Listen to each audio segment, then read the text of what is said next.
This is Dr. Kupke from Sabal Chase Animal Clinic, and we're going to do a physical exam on this lovely dog right here. This is Baloo, and this is Anna helping us with Baloo.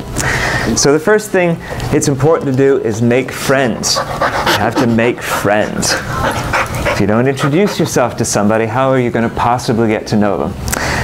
After we've made friends, we usually start our physical exam by looking in the eyes, again trying to be non-threatening. You want to basically use this special instrument called an ophthalmoscope to look through the chambers of the eye all the way to the back to examine Baloo's retinas. We're also assessing whether or not the pupils open and close properly, and also just assessing normal eye movement. So Baloo passed his eye exam with flying colors. Next of all, we're going to use this instrument here to perform an ear exam. And again, you want to go gently. So all we're doing is we're looking down the ear canal to try and have a good look at the eardrum. And that looks beautiful. All the way over to the other side. Looking down the ear canal to the eardrum. Fantastic.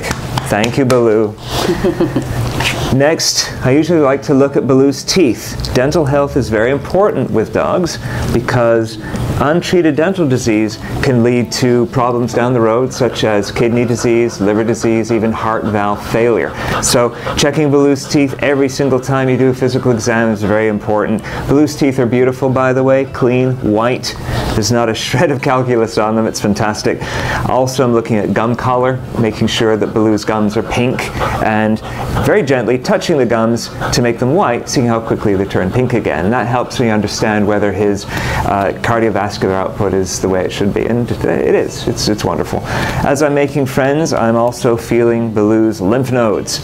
And that's a good sign of any possible disease. There's lymph nodes under the chin, around the neck area, and elsewhere all over the dog's body. As I remove my hand over Baloo's body, I'm actually checking for lumps and bumps, and I'm also checking for lymph node swelling.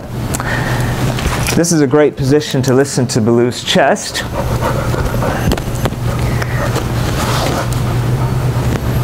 It's important to try and close the dog's mouth while you're listening to the chest.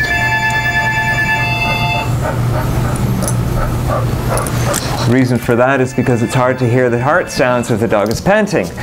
But Baloo's heart is strong, regular, no problems with the heartbeat there. Also, I've checked the lung fields to make sure that his lungs are clear and there's no problem there at all. Finally, I do a quick dermatological assessment. I usually like a magnifying glass for this. What we're looking at here is to see if there's any sign of parasites, any problems with Baloo's coat, any problems with Baloo's coat and skin. We're seeing a little bit of pink here. Some of that is Mommy who painted a little heart on Baloo's face earlier, and of course there's still the stain there to prove it. We're also seeing some pink around the muzzle, and that's a possible sign of allergies. But right now, that's really all we're seeing amiss with Baloo, so we're going to monitor that. Finally, we pick up Baloo's legs. What I'm doing here is palpating for joint problems, knees, hips, ankles, shoulders, elbows, wrists. All these joints can cause problems just like they can in people. And again, Baloo passes that with flying colors. Finally, a quick squeeze of his tummy. We're looking for any lumps and bumps there. Nothing amiss there at all. Sometimes when you're running your hands lovingly over a dog, you can feel a microchip. Usually microchips are put deeper than this, but I'm not feeling his microchip, which is nice. It's always a good idea to check just to make sure that it hasn't moved, and we have a special instrument to do that. So, as you can see, Baloo is a fantastic patient, very friendly, very loving, perfect dog. Thank you for watching.